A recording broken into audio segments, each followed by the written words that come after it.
everybody, welcome to Pahuja Law Academy. I am चक्षु गुप्ता और आज हम ये डिस्कस करेंगे कि सोनाक्षी सिन्हा जिनकी रिसेंटली शादी हुई है जहीर इकबाल से, उन्होंने अपनी मांग में सिंदूर क्यों लगाया था।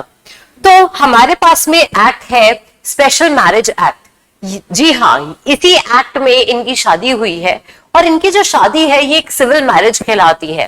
तो आज समझने की कोशिश करेंगे कि क्या है सिविल मैरिज, क्यों इस शादी में सिंदूर लगाना अलाउड है या क्या इसके इम्प्लीकेशंस हैं, ये जानने की कोशिश करते हैं आज की क्लास में।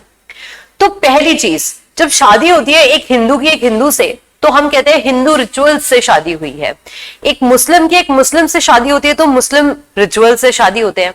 तो यहाँ पर जब एक हिंदू और एक मुस्लिम की शादी हुई तो या तो कन्वर्जन होना चाहिए था या फिर किसी भी रिलीजन की शादी नहीं होती।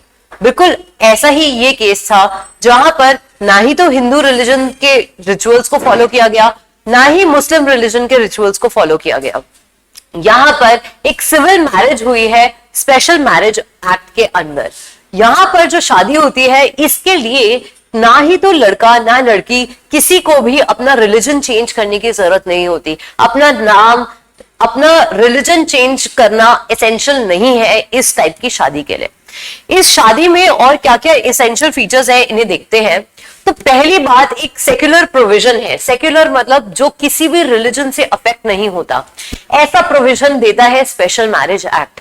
सेक्युलर का मतलब है कि सारे रिलीजन के कोई भी इंसान इस एक्ट के अंदर शादी कर सकता है बिना रिलीजन को चेंज करे। मतलब सोनाक्षी सिन्हा इवन दो उसने शादी करी है एक मुस्लिम से, वो फिर भी अपना हिंदू धर्म निभा सकती है। दूसरा, एप्लीकेबिलिटी। अगर एक इंसान इंडियन सिटीजन है तो उस पर ये एक्ट एप्लीकेबल हो सकता है, प्रोवाइडेड कि आप इस एक्ट के अंदर शादी करें।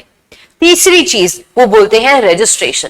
जी हाँ, इस शादी को संपन्न करने के लिए आपका रजिस्ट्रेशन होना मैंडेटरी है।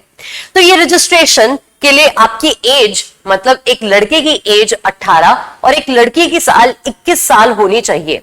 इस एज में अगर वो है, और दूसरा मेजर फैक्टर कंसेंट, दोनों की हाँ होनी चाहिए, फ्री कंसेंट होनी चाहिए एक दूसरे से शादी करने की। अगर ये फीचर है तो आप रजिस्ट्रेशन के लिए जा सकते हैं।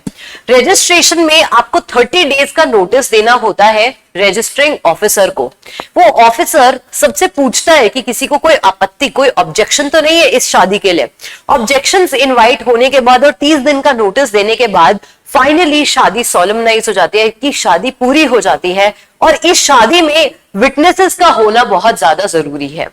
ये कुछ एसेंशियल फीचर्स अगर आप पूरे करते हैं तो आप किसी भी धर्म के इंसान के साथ शादी कर सकते हैं। हम जानते हैं ये बात कि राइट टू मैरिज आपका फंडामेंटल राइट है। आपके आर्टिकल 21 जो राइट टू लाइफ के बारे में बताता है, उसका एक बहुत इंपॉर्टेंट फीचर होता है कि आप अपना खुद का लाइफ पार्टनर चूज कर सकते हैं। अब उस पार्टनर को चूज करने में अगर रिलीजन बीच में आता है तो स्पेशल मैरिज एक्ट ही आपका एकलौता सहारा है। Thank you.